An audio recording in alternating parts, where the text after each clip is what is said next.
خوابوں کا اسرار بہت پرانا ہے جو آج تک ہم انسانوں کے لیے ایک راز بنا ہے۔ خوابوں کی دنیا ایک ایسی دنیا ہے جہاں ہم دنیا کی پریشانیوں سے دور کچھ ایسا کر رہے ہوتے ہیں جو ہم کرنا نہیں چاہتے۔ ایک ایسی فینٹیسی ورلڈ جہاں ہماری ساری خواہشیں پوری ہوتی ہیں اور جہاں خوف کے مارے ہماری روح بھی کانپ جاتی ہے۔ زمانہ قدیم میں لوگوں کا ماننا تھا کہ خواب ہمارے اور روحانی دنیا کے بیچ ایک کڑی ہے جہاں ہمارا رابطہ دنیا سے گزرے ہوئے لوگوں سے ہو سکتا ہے۔ خواب میں ہم کبھی ماضی کی طرف چلے جاتے ہیں تو کبھی ہمیں مستقبل دکھ جاتی ہے۔ ہزاروں سالوں سے انسان اپنے خوابوں کی تعبیر ڈھونڈ رہا ہے۔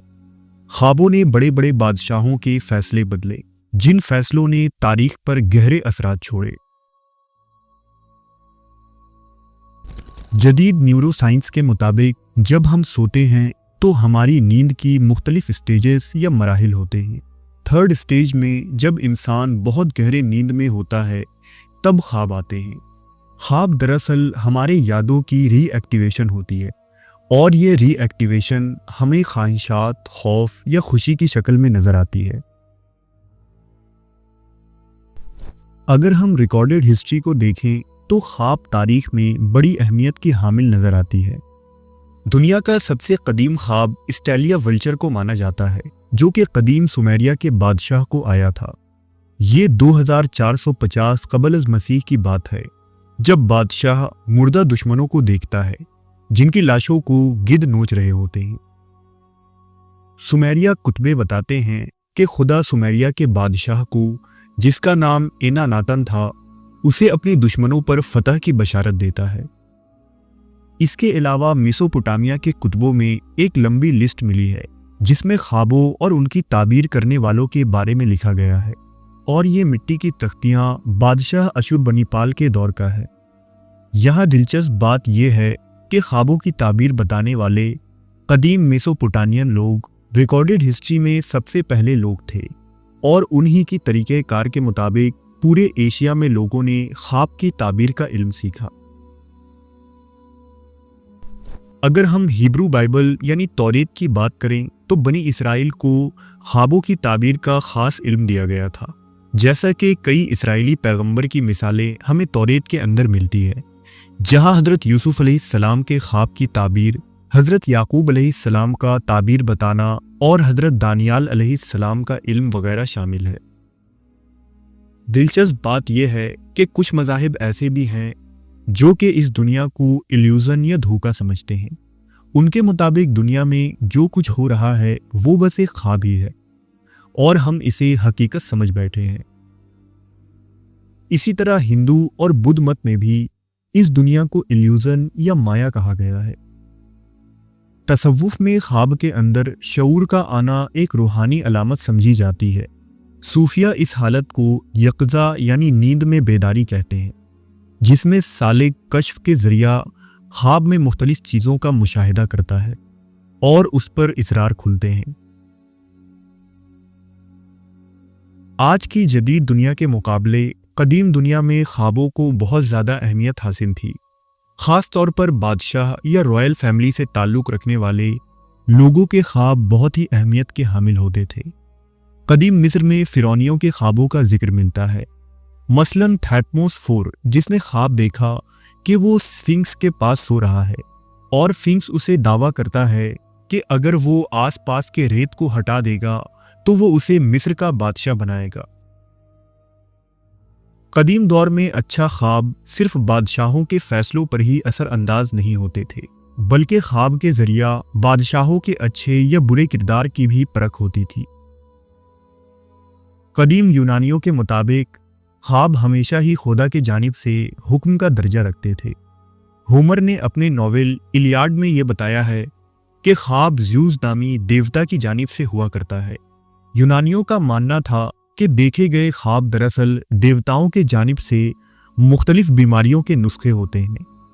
البتہ بعد میں ارسطو نے خواب پر جو فلسفہ پیش کیا اس میں خواب کو روحانی دنیا سے الگ کر دیا گیا۔ دنیا کی پہلی کتاب جو باضابطہ خوابوں کے اوپر لکھی گئی تھی وہ قدیم مصر کی بک آف ڈریم ہے، جسے مصر کے ریتیلے علاقے کے برباد شدہ ملبوں سے دریافت کیا گیا تھا اور جسے تقریباً 3000 سال قبل لکھا گیا ہے۔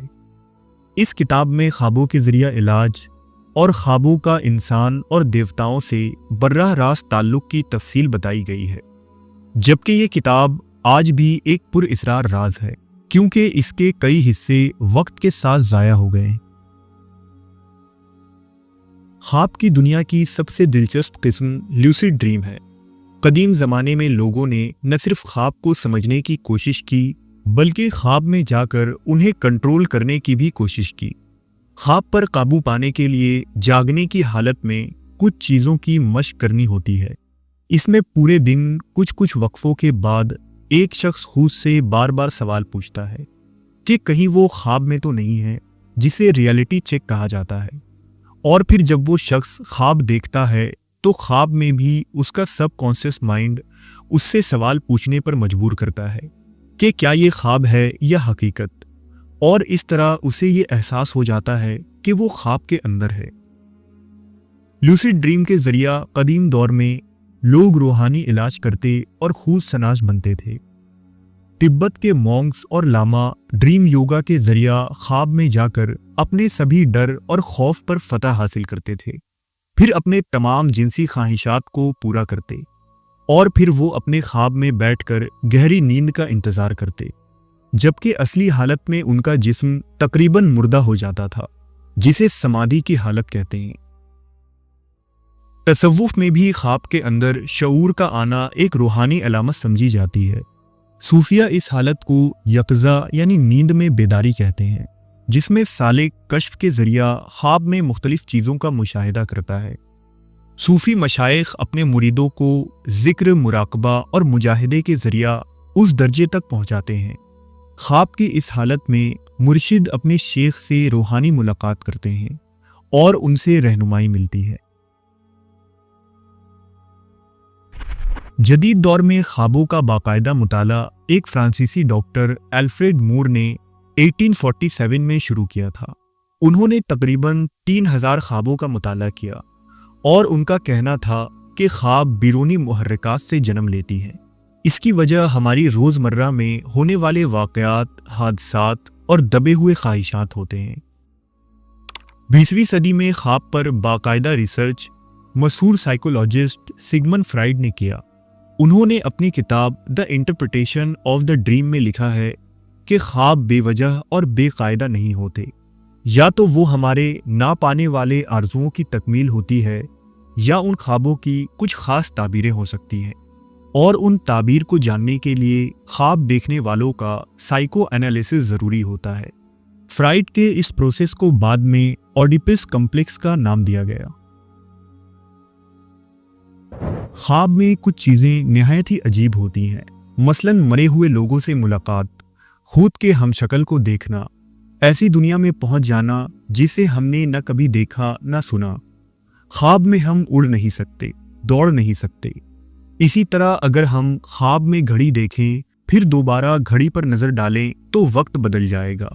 خواب میں اگر ہم اپنے ہاتھوں کو دیکھیں تو ان میں 5 سے زیادہ یا کم انگلیاں دکھائی دیں گی، اور یہ تمام چیزیں شاید خواب کا سب سے بڑا معمہ ہے، جسے نہ ہی روحانیت کی دنیا میں سمجھا گیا اور نہ ہی نیورو سائنس کے پاس اس کا کوئی حتمی جواب ہے۔ خواب کے ذریعہ دنیا میں بڑی بڑی دریافتیں ہوئی ہیں۔ ہندوستان کے مشہور ماہر علم الحساب رامانوجن نے میتھمیٹکس کے ڈھیر سارے فارمولے خواب میں ہی دیکھے تھے۔ ان کا کہنا تھا کہ ان کے خواب میں کوئی قدیم دیوی آتی ہے جو انہیں مختلف فارمولہ بتایا کرتی تھی۔ رامانوجن کے میتھمیٹیکل فارمولے سے ہی آج ہم بلیک ہول کو سمجھ پاتے ہیں۔ نیکولا ٹیسلا نے کرنٹ جنریٹر کی کھوج بھی ایک خواب کے ذریعہ ہی کیا تھا۔ البرٹ آئنسٹائن نے تھیوری آف ریلیٹیوٹی کی دریافت خواب میں ہی کی تھی۔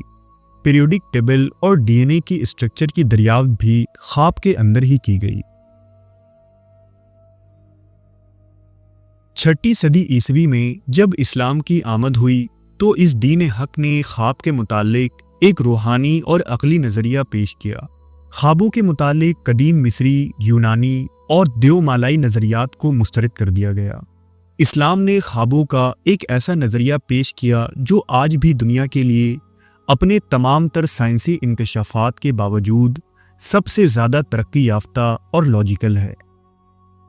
رسول اللہ صلی اللہ علیہ وآلہ وسلم کی نبوت کی ابتدا ہی سچے خوابوں سے ہوتی ہے۔ حضور کے ارشادات بھی خواب کے ذریعے ہی ہوتے تھے، جس سے لوگوں کے اندر خوابوں کو لے کر ڈر اور خوف کو ختم کر دیا گیا۔ حضور نے فرمایا کہ اچھا خواب اللہ کی طرف سے ہوتا ہے اور برا خواب شیطان کی طرف سے۔ اسی طرح حضور پاک نے برے خوابوں کو بیان کرنے سے بھی منع فرمایا۔ پیغمبر اسلام نہ صرف خود خواب دیکھنے والے تھے، بلکہ وہ اپنے اصحاب کو ان کے خوابوں کی تعبیر بھی بتایا کرتے۔ ایسی بے شمار مثالیں ملتی ہیں جہاں حضور کے پاس صحابہ کرام آتے اور اپنے خوابوں کی تعبیر پوچھتے۔ اکثر حضور نماز فجر کے بعد صحابہ کرام سے دریافت فرماتے کہ انہوں نے گزشتہ رات کیا کوئی خواب دیکھا ہے۔ صحابہ اپنے اپنے خواب بیان فرماتے اور پھر حضور پاک ان خوابوں کی تعبیر بتاتے۔ صحابہ کرام اور تابعین اکثر خوابوں کی تعبیر احادیث رسول اور اپنے ذاتی اور روحانی تجربے سے کیا کرتے تھے۔ مسلم دنیا کے معبر خواب زیادہ تر فلسفی، صوفی یا طریقت کے ماننے والے ہوا کرتے تھے جو خوابوں کی تعبیر بتاتے۔ پہلی صدی ہجری کے مشہور تابعین محمد بن سیرین نے خوابوں کی حقیقت اور اس کی تعبیر کے متعلق رؤیا نامی ایک کتاب لکھی۔ اسی طرح کتاب التقسیم، جسے امام جعفر صادق علیہ السلام نے لکھا، اور اس میں مختلف خوابوں کی تعبیر درج ہے۔ تعبیر جاحف، تعبیر رؤیا، تعبیر مامونی اور المبشرات جیسے بے شمار کتابیں لکھی گئیں۔ خواب انسانی روح اور لاشعور کی ایک پر اسرار دنیا ہے، جہاں حقیقت اور خیال ایک دوسرے میں گم ہو جاتی ہے۔ خواب اللہ کی ایک نشانی ہے جس میں کبھی تنبیہ ہوتی ہے، کبھی خوش رنجی، کبھی رہنمائی۔ خوابوں کی دنیا ایک ایسا راز ہے جہاں ایمان، خوف اور مستقبل کے اشاروں کا پتہ ملتا ہے، اور جہاں ماضی، حال اور مستقبل ساتھ چلتی ہے۔